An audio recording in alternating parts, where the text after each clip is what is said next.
اچھا دیکھیں، اب ہم اس پہ آتے ہیں کہ اصل پھڈا کس بات پہ، کہ کس بات پہ ڈسپیوٹ ہے کہ آپ ٹرانسجینڈر، پہلے تو یہ لفظ جو ٹرانسجینڈر ہے یہ تو بظاہر مجھے لگتا ہے کہ جس نے اپنی جینڈر کو ٹرانسفر کیا، صحیح نا، یہی مطلب ہوا. تو یہ پیدائشی جو لوگ بائی ڈیفیکٹ جن کو ہم انٹرسیکس کہتے ہیں، کیا یہ وہی ہیں یا کچھ الگ چیز ہے؟ اب آپ اس کی ذرا عام الفاظوں میں ذرا سمجھائیے گا ناظرین کو.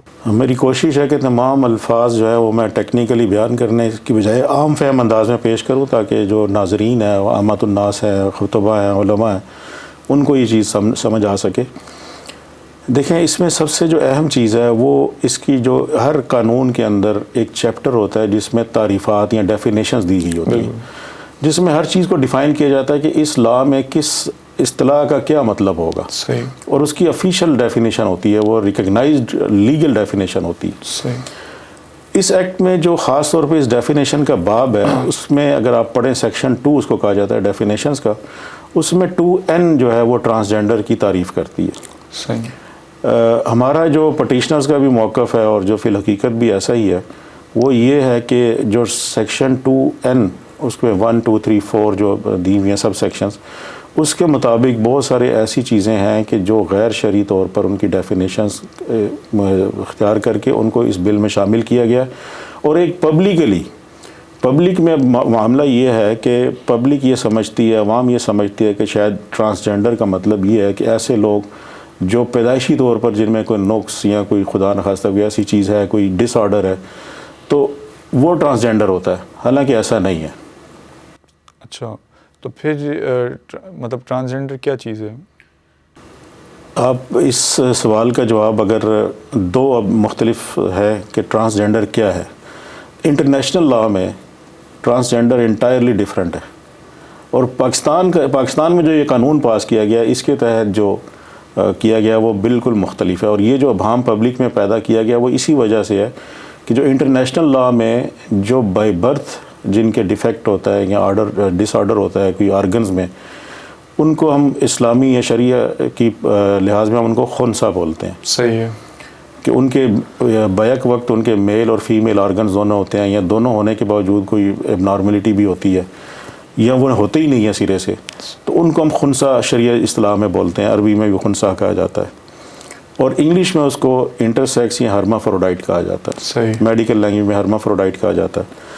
اب اس میں ہوا یہ کہ انٹرنیشنل لا میں جو ڈیفینیشن ہے اس کی ٹرانسجینڈر کی، اس میں قطعاً یہ چیز شامل نہیں ہے. جو انٹرسیکس پیپل ہیں وہ الگ ہیں، صحیح، اور جو ٹرانسجینڈرز ہیں وہ الگ ہیں. لیکن پاکستان میں دونوں کو اکٹھا کر کے ایک اس کی خنثی کی آڑ لے کر جو ٹرانسجینڈر کے بیہائنڈ ایجنڈا اس کو امپلیمنٹ کرنے کے لیے اصل میں یہاں پہ گڑبڑ کی گئی ہے.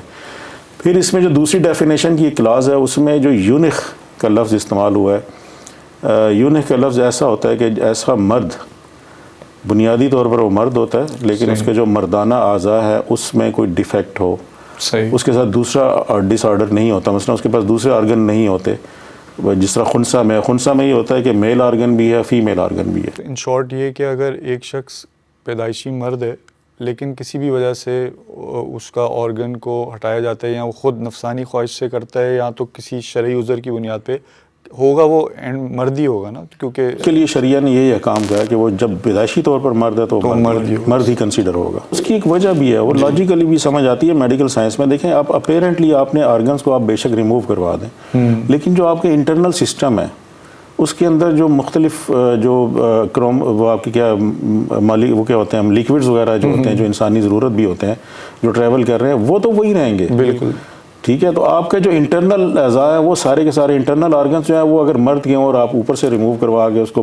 شیپ ڈفرینٹ دینے کی کوشش کریں تو یہ تغییر فی خلق اللہ میں آتا ہے کہ اللہ نے جس طرح آپ کو پیدا کیا آپ اس کو چینج کر رہے ہیں. اچھا، یہ بتائیے گا کہ ایک اور چیز میں نے سنی تھی کہ ناظرین کو سمجھانے کے لیے، کیونکہ ہم تو ہمیشہ سے سیکس اور جینڈر کو ایک ہی چیز سمجھتے ہیں کہ اگر کوئی پوچھتا ہے بھائی آپ کا جینڈر کیا، میل، سیکس، میل، بس الفاظ. تو یہ لوگ کیا جینڈر اور سیکس کو ڈفرینشیٹ مطلب کیا کیسے کرتے ہیں؟ اس کی جو تھیوری ہے نا، جو سوگی میں نے آپ کو بتایا، sexual orientation and gender identity, اس کے پیچھے یہی ایک بنیادی جو ایلیمنٹ جس کو انہیں بہت زیادہ یہ ہائی لائٹ کرتے ہیں وہ یہی ہے کہ جو سیکس ہے وہ ایک ڈفرینٹ چیز ہے اور جو جینڈر ہے وہ ڈفرینٹ ہے. صحیح.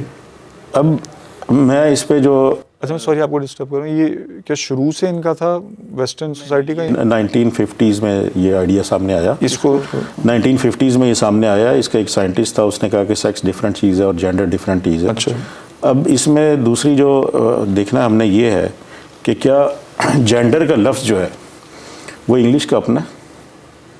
جینڈر کو تو کسی اور لینگویج سے امپورٹ کیا گیا ہے انگلش میں. صحیح. تو جہاں سے یہ امپورٹ ہوا ہے کیا وہاں پہ بھی یہ معنی تبدیل ہوا ہے؟